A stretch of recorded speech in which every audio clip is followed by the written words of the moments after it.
നിന്ന് ഉൽപ്പാദിപ്പിക്കപ്പെടുന്ന ഈ നുത്ഫത്ത്, അതിന്റെ സൃഷ്ടിപ്പ്, അതിനാവശ്യം നമ്മുടെ ശരീരത്തിന്റെ മൊത്തം ബോഡി ടെമ്പറേച്ചറിന്റെ 3 മുതൽ 4 ഡിഗ്രി ഫാരൻഹീറ്റ് ചൂട് കുറവായിട്ട് വേണം ഈ വൃഷ്ണസഞ്ചിയിൽ ഉണ്ടായിരിക്കാൻ. എങ്കിലേ അവിടെ ബീജോത്പാദനം നടക്കുകയുള്ളൂ. അത് നടക്കണമെങ്കിൽ നമ്മുടെ ശരീരത്തിന്റെ മൊത്തം ചൂടിനേക്കാൾ 3 മുതൽ 4 വരെ ഡിഗ്രി ഫാരൻഹീറ്റ് കുറയണം.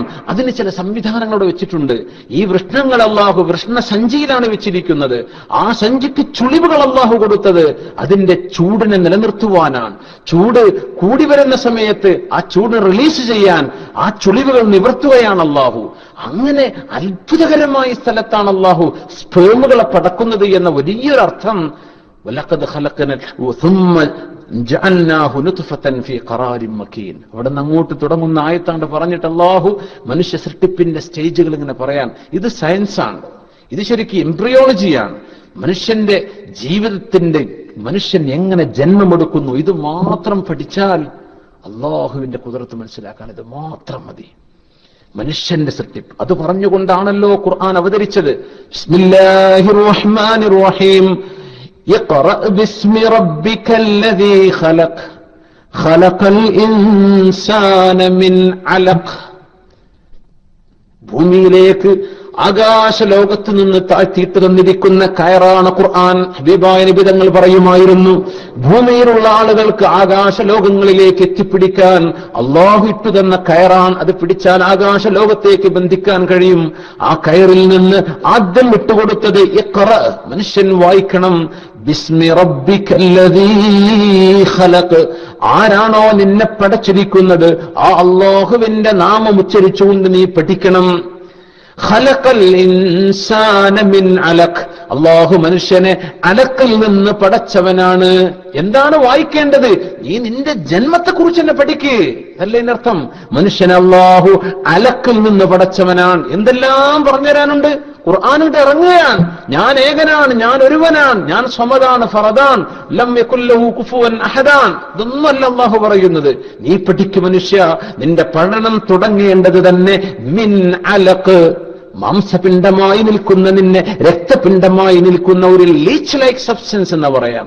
ഒരു അട്ടയെപ്പോലെ തോന്നിപ്പിക്കുന്ന സാധനത്തിനാണ് അലക്ക് എന്ന് അറബിയിൽ പറയാം. ഗർഭാശയ ഭിത്തിയിലേക്ക് 6 ദിവസം കഴിഞ്ഞാൽ ഈ മനുഷ്യന്റെ പുരുഷന്റെ ബീജവും സ്ത്രീയുടെ അണ്ഡവും കൂടിച്ചേർന്ന് കഴിഞ്ഞ് ഒരു ഒട്ടുന്ന ഒരു തരം സാധനമായി ഗർഭാശയത്തിലേക്ക് പറ്റിപ്പിടിക്കുന്നുണ്ട്. അതിനാണ് അലക്ക് എന്ന് പറയാം. പറ്റിപ്പിടിക്കുന്നത് അറബിയിൽ അലക്കിനുള്ള മറ്റൊരു പേരാണ് അട്ട എന്ന് പറയുന്ന. ചോര കുടിക്കുന്ന അട്ടക്കും അറബിയിൽ അലക്കെന്ന് പറയും. ഉമ്മയുടെ ഗർഭാശയത്തിലേക്ക് പറ്റിപ്പിടിച്ച് ഉമ്മയുടെ ഗർഭാശയത്തിൽ നിന്ന് ലവണങ്ങളും വിഭവങ്ങളും തന്റെ ശരീരത്തിലേക്ക് വലിച്ചു കുടിക്കുന്ന അട്ടയാണ് ഈ കാലഘട്ടത്തിൽ ഈ അലക്കെന്ന് പറയുന്ന സാധനം. തന്നെയുമല്ല, അത് പറ്റിപ്പിടിച്ചിരിക്കുകയാണ്. ഫ്രഞ്ചുകാരനായ മോർസി ബുഖായി ചിന്തിച്ചതും അദ്ദേഹത്തെ ഇസ്ലാമിലേക്ക് ആകർഷിപ്പിച്ചതും ഈ ഒരൊറ്റ വാക്കാണ്, അലക്ക് എന്നുള്ള പ്രയോഗം. ഇത് അല്ലാഹുവിന്റെ റസൂലിന് എങ്ങനെ പറയാൻ കഴിഞ്ഞു? സ്കാനിംഗ് ഇല്ലാത്ത കാലം, എക്സ്റേ ഇല്ലാത്ത കാലം, എങ്ങനെയാണ് 6 ദിവസം പ്രായമായ ഭ്രൂണത്തിന്റെ അവസ്ഥയെ സംബന്ധിച്ച് അലക്കെന്ന മനോഹരമായ പ്രയോഗം എങ്ങനെ പരിശുദ്ധ ഖുർആനിൽ വന്നു? ഇത് മനുഷ്യനെ കൊണ്ട് പറയാൻ കഴിയില്ല. മോറിസ് ബുഖാരി ദീനിലേക്ക് വരുന്നത് അലക്കെന്ന വാക്ക് കണ്ടുകൊണ്ടാണ്. പക്ഷെ അത് കുറേയൊന്നും നമുക്ക് പറഞ്ഞാൽ ബോറടിക്കും. എന്താ ഇഷ്ടം ഈ സയൻസ് ഇങ്ങനെ പറഞ്ഞു, ഇതൊക്കെ സ്കൂളിൽ പോയി പറഞ്ഞു കൊടുത്താൽ പോരെ?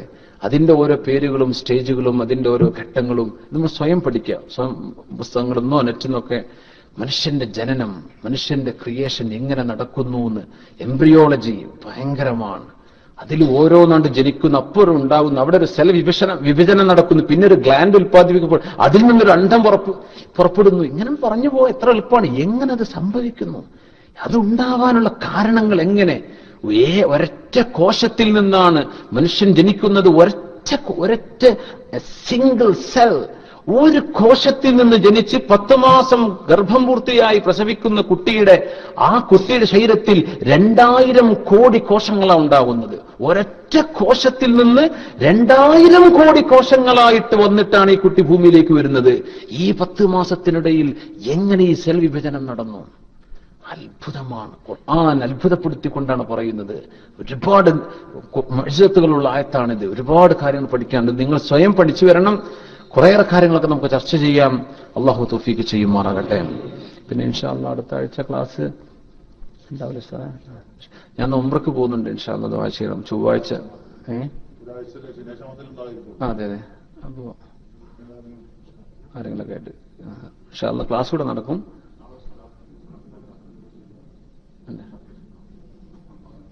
നാളെ ഇശാക്ക് ശേഷം ഇവിടെ വെച്ചിട്ട്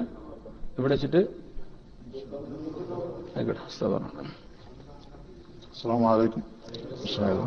അൽഹംദുലില്ലാ, നമുക്ക് നാളെ ഇശാക്ക് ശേഷം സാധാരണ ഇംഗ്ലീഷ് മാസത്തിന്റെ ആദ്യത്തെ ഞായറാഴ്ച നടക്കുന്ന ദിക്ർ ബുർദ മജ്ലിസ് ഉണ്ടാകും. നിങ്ങളെല്ലാവരും പങ്കെടുക്കുക. പിന്നെ പ്രധാനമായി ഇപ്പോൾ നമുക്ക് ഖുർആന്റെ അർത്ഥമാണ് നമ്മൾ ഓതുന്നത്, നമ്മൾ പഠിച്ചുകൊണ്ടിരിക്കുന്നത്. ഇൻഷാ അല്ലാഹ് നാളെ അടുത്ത ദിവസങ്ങളായി നമുക്ക് ഖുർആൻ ജീവിത പ്രകാരം ഇങ്ങനെ ഓതാൻ കഴിയും, നമുക്ക് പരിശീലിക്കാൻ വേണ്ടിയുള്ള ഒരു ക്ലാസ് നമുക്ക് തുടങ്ങേണ്ടതുണ്ട്. വളരെ ആളുകൾ ആവശ്യപ്പെടുന്നുണ്ട് ഇൻഷാ അല്ലാഹ്. അപ്പൊ അതുകൊണ്ട്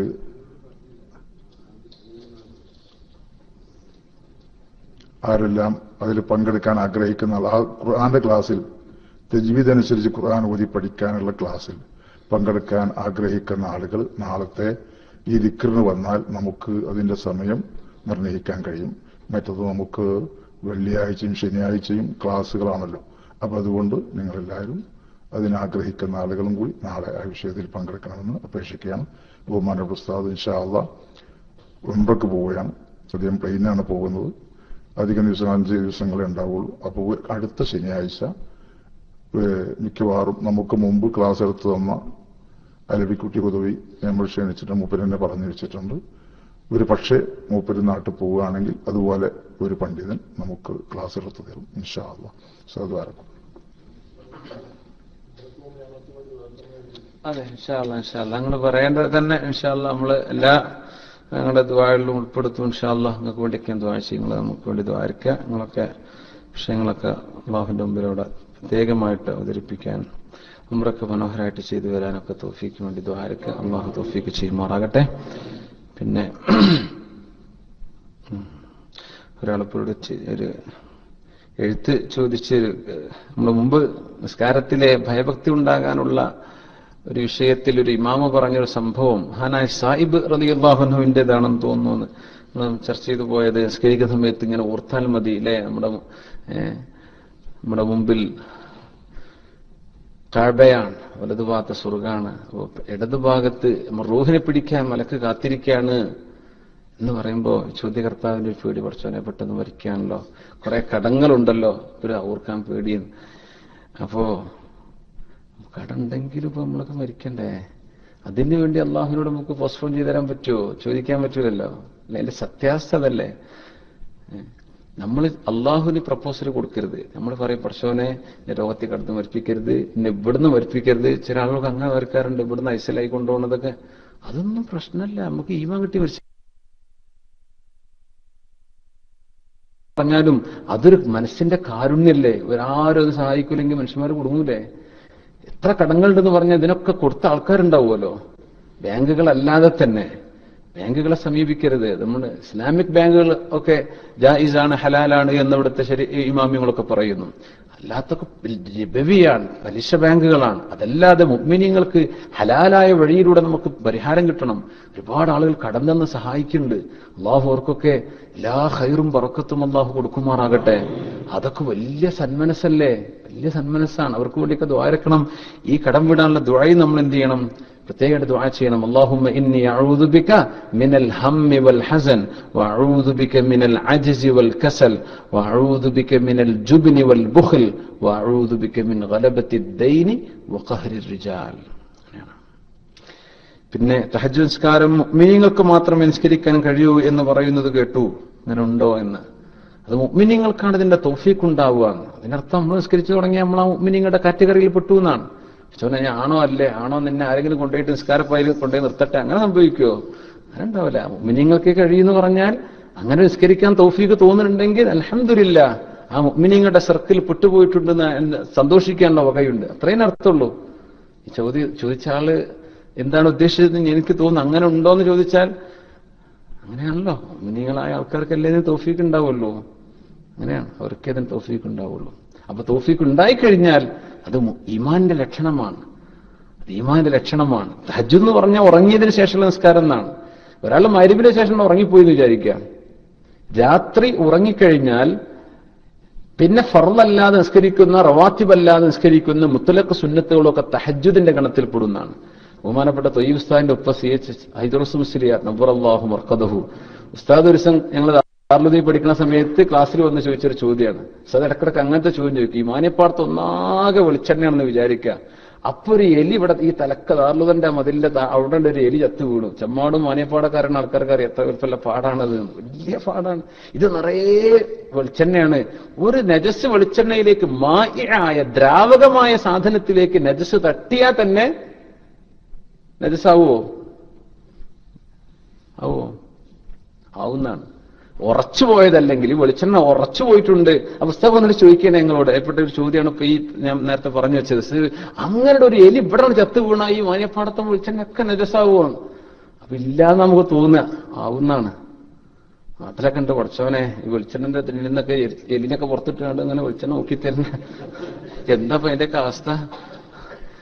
പക്ഷെ ഉറച്ചനാണെങ്കിൽ ആ ഉറച്ച ഭാഗം കോരിയെടുത്താൽ മറ്റൊരു നജസാവില്ല. പക്ഷെ ആ നജസ് ചേരുന്ന സമയത്ത് ഇത് ദ്രാവകമായിട്ട് കിടക്കുകയാണെങ്കിൽ ഒക്കെ നജസാവുന്നതാണ്. വെള്ളം അങ്ങനെയല്ല. 2 കൊല്ലത്തിൽ കൂടിയാൽ നിറമോ മണമോ രുചിയുണ്ട്. അപ്പൊ ആ കൂട്ടത്തിൽ ഉസ്താദ് ചോദിച്ചതാണ്, മഗ്‌രിബിന്റെ ശേഷം അങ്ങനെ ഒരാളങ്ങ് ഉറങ്ങിപ്പോയി, എന്നിട്ട് ഏഷ കഴിഞ്ഞിട്ട് 2 റക്അത്ത് നിസ്കരിച്ചു സുന്നത്ത്, അത് കഴിഞ്ഞിട്ട് പിന്നെ ഇതൊന്ന് 2 റക്അത്ത് വെറുതെ നിസ്കരിക്കുക, എന്നാ അപ്പൊ തഹജ്ജുദ് ആവുമോ?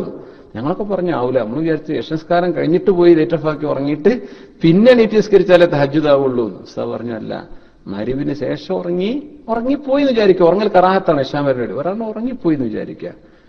ഡ്യൂട്ടി കഴിഞ്ഞ് വന്ന് കിടന്നാണ് ഉറങ്ങിപ്പോയി. രാത്രി മഗ്‌രിബിന് ശേഷം ഉറങ്ങി, അല്ലെങ്കിൽ രാത്രിയായിട്ട് ഉറങ്ങി, പിന്നെ എണീറ്റ് നിസ്കരിക്കുന്ന മുത്തലഖ് നിസ്കാരത്തിനും തഹജ്ജുദിന്റെ പ്രതിഫലം ഉണ്ട് എന്നാണ്. പക്ഷെ തഹജ്ജുദിന് പ്രധാനപ്പെട്ട അല്ലാഹു വബിൽ അസ്ഹാരിഹും യസ്തഗ്ഫിറൂൻ എന്നൊക്കെ പറഞ്ഞത് രാത്രിയുടെ 2/3 ഭാഗം കഴിഞ്ഞ് സുബ്ഹിക്ക് ഒരു 2 മണിക്കൂർ മുമ്പുള്ള അതാണ് ഏറ്റവും പ്രത്യേകമായ സമയം. അതാണ് തഹജ്ജുദിന്റേത് എന്നർത്ഥം. മനസ്സിലായല്ലോ? അല്ലാത്തതും തഹജ്ജുദ് തന്നെയായി വരും. രാത്രി ഉറങ്ങിയതിനു ശേഷം നിസ്കാരങ്ങളൊക്കെ തഹജ്ജുദ് തന്നെയാണ്. അള്ളാഹു അവർക്കൊക്കെ പുറത്തു കൊടുക്കുമ്പോൾ മഗ്ഫിറത്ത് ചെയ്യുമാറാകട്ടെ. അവരൊക്കെ ഭയങ്കര അടിമകളെയാണ്. സമസ്തയും നമ്മുടെ മദ്രസയും ദീനീ സ്ഥാപനങ്ങളും ദാറുൽ പോലെ സ്ഥാപനങ്ങളൊക്കെ വളർത്തിയതൊക്കെ അവരാണ്. നമ്മുടെ ദുബൈയിലുള്ള തൊയ്യിബ് ഫൈസിയുടെ ഒപ്പയാണ് CH ഹൈദറുസ് മുസ്ലിയാർ. അപ്പൊ ദ്വാരക്കാണ്. ഇൻഷാ അല്ലാഹ് ഞങ്ങൾ ചൊവ്വാഴ്ച ഉംറക്ക് പോയിട്ട് ഇൻഷാ അല്ലാഹ് ശനിയാഴ്ച രാത്രിയാണ് അവിടെ നിന്ന് പോരാൻ. അൽഹംദുലില്ലാഹി റബ്ബിൽ ആലമീൻ ഹംദൻ യുവാഫി നിഅമഹു വയുകാഫിഉ മസീദഹ. അല്ലാഹുമ്മ സ്വല്ലി അലാ സയ്യിദിനാ മുഹമ്മദി വഅലാ ആലി സയ്യിദിനാ മുഹമ്മദിൻ വബാരിക് വസല്ലിം. അർഹമുർറഹീമായ മലിക്കുൽ ജബ്ബാറായ തമ്പുരാനെ, അല്ലാഹു ഞങ്ങൾ ചെയ്തു കൂട്ടിയ എല്ലാ ചെറുതും വലുതുമായ രഹസ്യവും പരസ്യവുമായ തെറ്റുകൾ ഞങ്ങൾക്ക് വിട്ടുപുറത്തു മാപ്പാക്കണേ റബ്ബേ. അർഹമുർറഹീമായ റബ്ബേ, എല്ലാ നന്മകൾക്കും ഹസനാത്തുകൾക്കും തൗഫീഖ് ലഭിക്കുന്ന മുഅ്മിനീങ്ങളിൽ ഞങ്ങൾ പെടുത്തണേ റഹ്മാനെ. അല്ലാഹുവേ, മനുഷ്യരായി നീ ഞങ്ങളെ ജനിപ്പിക്കുകയും ബുദ്ധിയും വിവേകശക്തിയും തന്ന് ഞങ്ങൾ ആദരിക്കുകയും നീ മനുഷ്യരെ മുഴുവൻ ആദരിച്ചുവെന്ന് നിന്റെ കലാമിൽ അറിയിക്കുകയും ചെയ്തുകൊണ്ട് അല്ലാഹുവേ, ഞങ്ങൾ നിന്നോട് ഒരുപാട് ശുക്രിന് കടപ്പെട്ടവരാണ് റഹ്മാനെ. അത്രയൊന്നും ശുക്ർ ഞങ്ങൾക്ക് നിനക്ക് ചെയ്തു തരാൻ കഴിഞ്ഞിട്ടില്ലല്ലോ റബ്ബേ. അത് ഞങ്ങളുടെ വീഴ്ചയാണ്, ഞങ്ങളുടെ അപാകതയാണ്. നീ പുറത്തു തരണേ തമ്പുരാനെ. അല്ലാഹുവേ, ഇങ്ങനെയൊക്കെ അത്ഭുതകരമായി നീ ഞങ്ങളെ സംവിധാനിച്ചിട്ടും നിന്റെ കൽപ്പന അനുസരിച്ച് ജീവിക്കാനോ അത് പൂർണ്ണമായി നിറവേറ്റാനോ ഞങ്ങൾക്ക് സാധിക്കാതെ പോയത് ഞങ്ങൾ ചെയ്തു പോയ തെറ്റാണ്. നീ ഞങ്ങളോട് പൊറുക്കണേ റബ്ബേ. ഞങ്ങൾ ചെയ്തു പോയ പാപങ്ങൾ നിന്റെ മുമ്പിൽ ഏറ്റു പറയുകയാണ് റബ്ബേ. നിന്റെ പരിശുദ്ധ കലാമ പഠിച്ചുകൊണ്ടും കേട്ടുകൊണ്ടും നിന്റെ മുമ്പിൽ കുറ്റസമ്മതം നടത്തുകയാണ് റഹ്മാനെ. അല്ലാഹുവേ, ഞങ്ങളെ നീ ഖബൂൽ ചെയ്യണം റഹ്മാനെ. അപാകതകളുള്ള ഞങ്ങളുടെ നിസ്കാരങ്ങൾ നീ സ്വീകരിക്കാൻ കനിവുണ്ടാകണേ റബ്ബേ. അല്ലാഹുവേ, ഞങ്ങളുടെ നിസ്കാരങ്ങൾ ഞങ്ങളുടെ മുഖത്തേക്ക് അറിയപ്പെടുന്ന അവസ്ഥയിൽ പെടുത്തല്ലേ റഹ്മാനെ. അല്ലാഹു, ഞങ്ങളുടെ ഇബാദത്തുകൾ, ഞങ്ങളുടെ ഇഖ്ലാസ് എത്ര മോശമാണെങ്കിലും പടച്ചവനെ, ഞങ്ങളുടെ നിസ്കാരങ്ങളൊക്കെ നീ സ്വീകരിക്ക റബ്ബേ. ഞങ്ങളുടെ ഇബാദത്തുകൾ സ്വീകരിക്കണേ പടച്ചവനെ. റഹ്മാനായ റബ്ബേ, മലിക്കുൽ ജബ്ബാറായ തമ്പുരാനെ, ഒരുപാട് ആളുകൾ രോഗികളാണ്, രോഗങ്ങൾ കൊണ്ട് വിഷമിക്കുന്ന ആളുകളുണ്ട്. അല്ലാഹുവേ, ശിഫ നൽകണേ പടച്ചവനെ. ചികിത്സ കഴിഞ്ഞവരുണ്ട്. അല്ലാഹുവേ, പൂർണ്ണ നീ ശിഫ നൽകണമേ തമ്പുരാനെ. അല്ലാഹുവേ, ആന്തരികമായ രഹസ്യമായ രോഗങ്ങളുള്ളവരുണ്ട്. അല്ലാഹു ശിഫയാക്കണേ പടച്ചവനെ. അല്ലാഹു, ഒരുപാട് രോഗികൾ, മരണത്തെ മുന്നിൽ കണ്ടു കിടക്കുന്ന രോഗികളുണ്ട്. നീ അവർക്ക് ശിഫ കൊടുക്ക റബ്ബേ. അവരെ പരിപാലിക്കുന്ന ആളുകൾക്ക് ക്ഷമയും പ്രതിഫലവും കൊടുക്കണേ തമ്പുരാനെ. അല്ലാഹു, രോഗികളെ ശുശ്രൂഷ